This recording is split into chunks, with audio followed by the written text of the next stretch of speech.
Hai adik-adik, kembali lagi dengan Kak Rina di online class 101. Kali ini kita akan belajar kelas 5, tema 6, subtema 3, pengaruh kalor terhadap kehidupan. Di pembelajaran 6 kita akan belajar bahasa Indonesia, PPKN, dan SBDP di halaman 189 sampai dengan 199. Nah, kita mulai ya adik-adik. Ini ada seorang anak ya, satu keluarga yang sedang menonton TV. Nah, Kak Rina aktifkan penanya dulu. Nah, coba kita lihat di sini ada Made, kata Made, "Ayah, mengapa sering ada berita kecelakaan lalu lintas di televisi ya?" Kalau kata ayah, kalau menurut berita, kecelakaan lalu lintas paling banyak disebabkan oleh para pengendara kendaraan yang tidak tertib lalu lintas, Made. Banyak pengendara yang melanggar lalu lintas di jalan raya. Akibatnya, terjadi kecelakaan yang memakan korban manusia dan kendaraan yang rusak. Kemudian kata Made, bagaimana dengan pengguna jalan yang lain seperti pejalan kaki? Apakah mereka juga tidak tertib di jalan? Kabarnya tetap saja ada pejalan kaki yang terkena kecelakaan lalu lintas. Kata ayah, pengguna jalan termasuk pejalan kaki juga harus mematuhi peraturan lalu lintas, Made. Misalnya, pejalan kaki tidak boleh menyeberang jalan sembarangan, atau pejalan kaki tidak boleh berjalan di bahu jalan, karena sudah disediakan trotoar yang memang khusus untuk mereka. Semuanya sudah diatur, tinggal bagaimana menaatinya. Lalu kata Made, benar juga ya, kewajiban setiap orang untuk menaati peraturan yang telah ditetapkan. Peraturan dibuat agar tertib, aman, dan nyaman. Maka jika salah satu tidak melaksanakan kewajibannya, maka bisa terjadi kecelakaan yang merugikan berbagai pihak ya. Wah, memang penting sekali melakukan kewajiban kita agar kita terhindar dari celaka juga orang lain. Setuju, Made? Kata ayah. Nah, adik-adik, di sini sudah ada bacaan dengan judul masalah sosial di sekitar kita.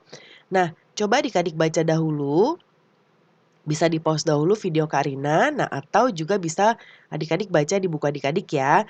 Nah, kita lihat di bagian bawah di sini ada berdasarkan bacaan di atas, tuliskan hal-hal yang kamu pahami dari setiap paragraf pada bacaan dalam sebuah kalimat.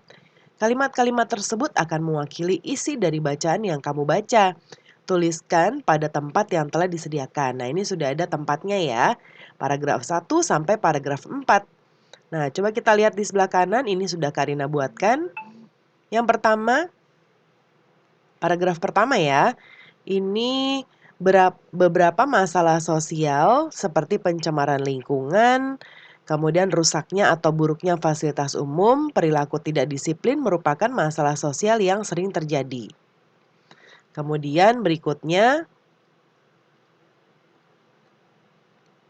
paragraf kedua, pencemaran lingkungan terjadi karena masyarakat membuang bahan-bahan berbahaya secara sembarangan.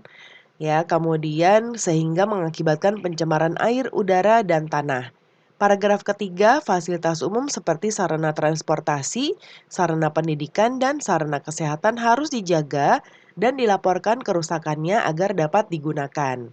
Paragraf keempat, perilaku tidak disiplin di jalan raya dapat menyebabkan kecelakaan seperti melawan arus, mengendarai sepeda motor di tempat yang tidak semestinya, memarkir kendaraan di sembarang tempat, dan lain-lain. Kemudian, buatlah sebuah paragraf yang menjelaskan isi bacaan yang melibatkan semua isi dalam setiap paragraf. Jangan lupa untuk memperhatikan penggunaan kata-kata baku dan ejaan yang tepat. Nah, di sini ya, karena sudah buatkan beberapa masalah sosial seperti pencemaran lingkungan, rusaknya atau buruknya fasilitas umum, perilaku tidak disiplin merupakan masalah sosial yang sering terjadi. Pencemaran lingkungan terjadi karena masyarakat membuang bahan-bahan berbahaya secara sembarangan sehingga mengakibatkan pencemaran air, udara, dan tanah. Fasilitas umum seperti sarana transportasi, sarana pendidikan, dan sarana kesehatan harus dijaga dan dilaporkan kerusakannya agar dapat digunakan. Banyak perilaku tidak disiplin di jalan raya dapat menyebabkan Kecelakaan misalnya menjalankan kendaraan dengan melawan arus, mengendarai sepeda motor di tempat yang tidak semestinya, memarkir kendaraan di sembarang tempat, berhenti untuk menurunkan dan menaikkan penumpang di sembarang tempat, serta menyeberang jalan secara sembarangan. Lalu kesimpulannya, permasalahan sosial yang terjadi di masyarakat salah satunya disebabkan oleh adanya pihak yang tidak melakukan tanggung jawabnya. Peraturan dibuat agar tertib, aman, dan nyaman. Maka jika salah satu tidak melaksanakan kewajibannya, maka bisa terjadi kecelakaan yang merugikan berbagai pihak. Nah, berikutnya berdasarkan bacaan di atas, buatlah sebuah diagram untuk menjelaskan apa yang telah kamu baca. Gunakan catatanmu tentang isi setiap paragraf yang mewakili pokok pikiran dalam setiap paragraf di atas untuk mempermudah pekerjaanmu. Tambahkanlah beberapa gambar pada setiap pokok pikiran yang kamu jelaskan. Nah, nanti di gambar di sini, Karina buatkan contohnya di sebelah kanan ya. Yang pertama, tengah-tengahnya tuliskan judulnya, yaitu masalah sosial di sekitar kita. Ini Karina buatkan gambar, ini bisa adik-adik cari juga di internet ya gambar-gambarnya. Masalah sosial. Masalah sosial seperti pencemaran lingkungan, rusaknya atau buruknya fasilitas umum, perilaku tidak disiplin sering terjadi. Ini gambarnya seperti ini ya. Kemudian pencemaran lingkungan. Pencemaran lingkungan terjadi karena masyarakat membuang bahan-bahan berbahaya secara sembarangan. Nih seperti ini ya. Kemudian menjaga fasilitas umum harus dijaga dan dilaporkan kerusakannya agar dapat digunakan. Lalu perilaku tidak disiplin. Perilaku tidak disiplin di jalan raya dapat menyebabkan kecelakaan nih ya. Ini tandanya dilarang parkir tapi mobil ini parkir di sini ya. Nah, kemudian selanjutnya nanti dipresentasikan ya adik-adik hasil pekerjaannya ya. Lalu berikutnya masalah sosial yang terjadi seperti yang dijelaskan dalam bacaan di atas, mungkin pernah terjadi di sekitarmu juga. Pernahkah kamu berpikir tentang gagasan untuk mengurangi terjadinya masalah sosial tersebut? Dengan menggunakan bacaan di atas, lakukanlah kegiatan berikut. Lengkapilah tabel ini dengan menggunakan keterangan pada bacaan di atas ya. Ada contohnya di sini. Yang pertama, masalah sosialnya adalah kemacetan lalu lintas. Penyebabnya yaitu karena kurang disiplin, pihak yang terlibat adalah pengguna jalan, cara mengatasinya adalah mematuhi peraturan lalu lintas. Nah, Karina sudah buat di sebelah kanan ya, ini kita besarkan dulu. Yang pertama tadi sudah dari contoh ya. Yang kedua, Karina buat contohnya adalah pencemaran air. Nah, kemudian yang bagian kedua di sini, kolom kedua membuang limbah ke sungai. Lalu warga masyarakat dan mengatasinya adalah membuang sampah di tempat yang disediakan. Kemudian pencemaran udara. Kendaraan dan pabrik mengeluarkan zat berbahaya.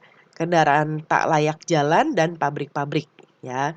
Pabrik-pabrik yang juga tidak menggunakan aturan yang disediakan ya. Kemudian menggunakan kendaraan dan membangun pabrik ramah lingkungan. Kemudian pencemaran tanah, bahan berbahaya dari limbah, yang ini warga masyarakat mengolah limbah sebelum dibuang. Kemudian fasilitas umum rusak, fasilitas umum tidak dirawat dengan baik. Bagian berikutnya adalah warga masyarakat dan pemerintah. Yang terakhir memelihara dan melaporkan fasilitas umum jika ada kerusakan. Ya. Nah, yang berikutnya kita lihat amatilah lingkungan sekitarmu baik di sekolah maupun di rumah. Gunakan tabel berikut ini untuk menuliskan masalah sosial yang terjadi di sekitarmu. Nah, perhatikan tabel sebelumnya untuk sebagai panduan juga ya. Nah, ini tabelnya sama kurang lebih tapi ini di sekitar sekolah ataupun di rumah. Yang pertama, pemborosan energi. Penggunaan energi yang kurang bijak, pihak yang terlibat adalah warga masyarakat.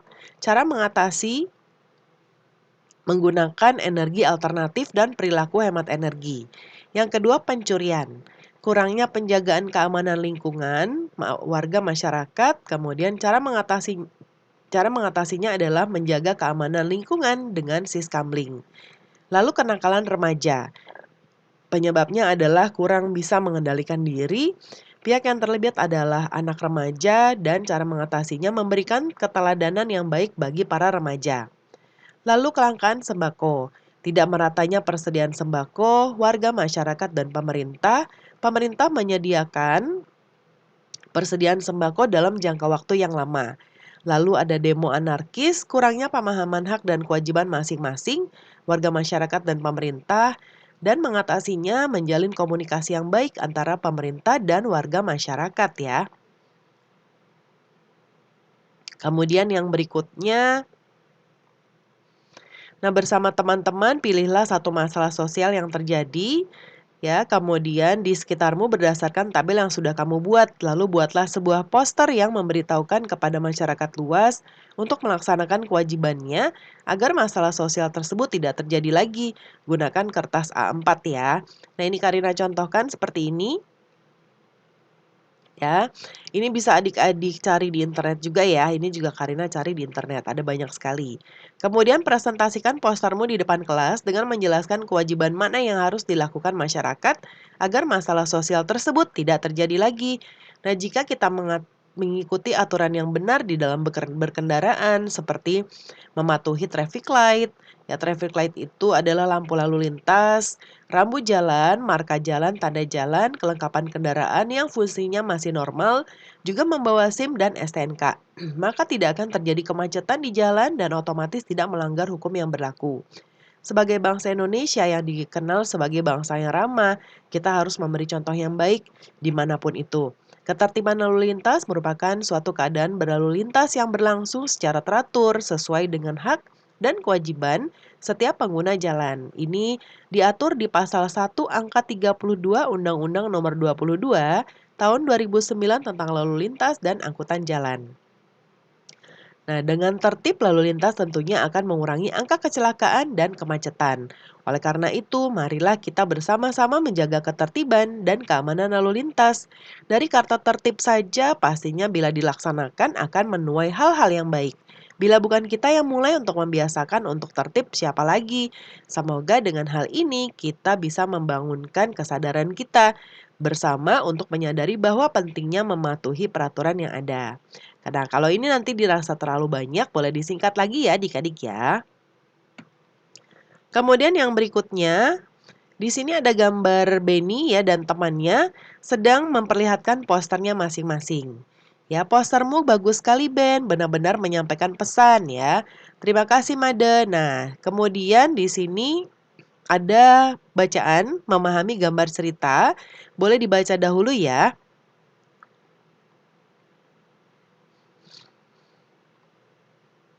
Nah, ini masih ada. Nah, berikutnya setelah kamu memahami beberapa teknik menggambar gambar cerita dan juga mengerti beberapa hal yang perlu diperhatikan, lakukan kegiatan berikut. Pilihlah salah satu gambar yang tersedia di bawah ini, berilah judul pada gambar, tuliskan cerita. Ya, nih ada beberapa contoh. Yang ini ada gambar sepeda, yang ini di kolam ikan. Nah, nanti boleh dibuat ya. Karina buat contoh masing-masing ya keduanya. Nah, kalau yang pertama gambar sebelah kiri, Karina tandai nomor 1, yang gambar kedua ya. Untuk masing-masing judulnya gambar yang pertama membantu teman, medianya kering, tekniknya arsir.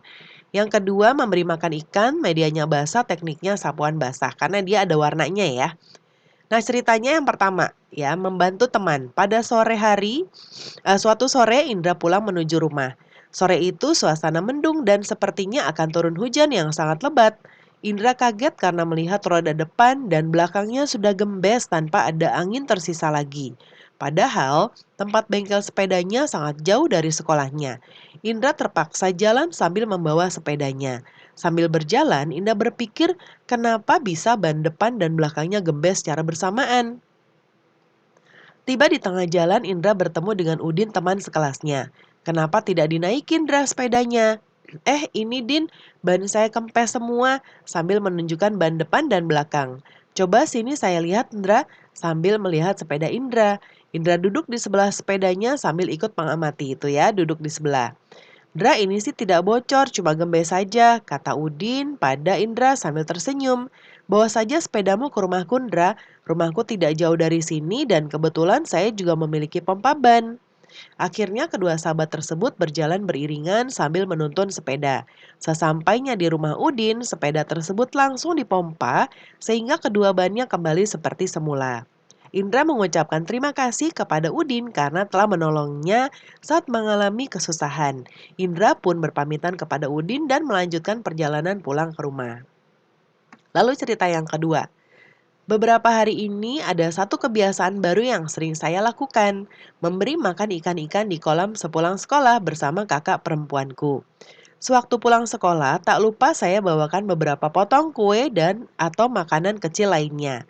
Ada hal yang menarik ketika saya memberikan makan ikan-ikan itu.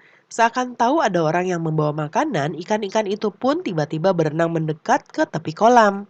Ikan emas, mujair, nila semuanya berebut mendapatkan makanan yang saya lemparkan ke kolam. Rupanya lapar juga ikan-ikan itu. Ada keasikan ketika melihat ikan-ikan itu berebut menyambar umpan yang dilempar ke kolam. Rasa ketenangan muncul seketika melihat sekawanan ikan itu kembali berenang berkeliling ke sana ke sini. Nah, itu contoh ceritanya ya adik-adik ya. Nah, pembelajaran kita sudah selesai. Terima kasih sudah menonton sampai akhir. Mohon dimaafkan apabila ada kesalahan dalam perkataan maupun dalam materi yang diberikan. Sampai jumpa di pembelajaran berikutnya.